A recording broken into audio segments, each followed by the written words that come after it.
អ្នកមានមាសច្រើនត្រូវប៉ាន់ហើយពេលនេះដោយសារតែវាបានហក់ឡើងថ្លៃដល់កម្រិតខ្ពស់បំផុតមិនធ្លាប់មានក៏ប៉ុន្តែតម្លៃប្រាក់ដុល្លារបែរជាបន្តធ្លាក់ចុះខណៈដែលស្ដេចនាគក្រហមព្រោះភ្លើងគឺចិននិងស្ដេចឥន្ទ្រីក្បាលចម្ពុះស្រួចគឺអាមេរិកកំពុងតែលេងគ្នាយ៉ាងចាស់ដៃនៅក្នុងសង្គ្រាមពាណិជ្ជកម្មគ្មានភាគីណាមួយព្រមចុះចាញ់នោះឡើយនៅក្នុងថ្ងៃសុក្រនេះសាជីវកម្មផ្សព្វផ្សាយសម្លេង BBC បានរាយការណ៍ថាតម្លៃមាសឥឡូវនេះបានឡើងលើស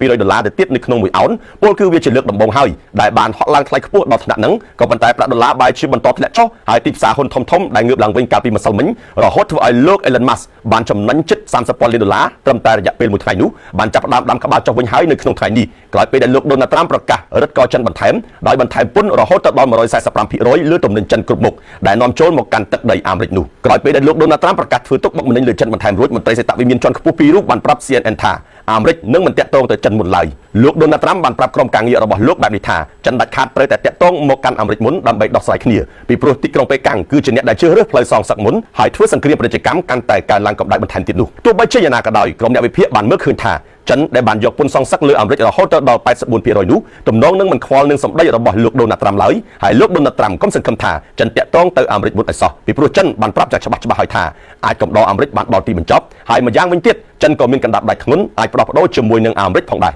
គណៈដែលមហាអំណាចសេដ្ឋកិច្ចផុតលេខទាំងពីរមិនព្រមចុះសម្រុងគ្នារៀងៗខ្លួនបែបនេះសហភាពអឺរ៉ុបឯណោះវិញបានប្រកាសថាខ្លួនព្រមផ្អាក90ថ្ងៃដែរនៅក្នុងគម្រោងយកពន្ធលើទំនិញអាមេរិកនៅក្នុងទំហំទឹកប្រាក់ប្រមាណជា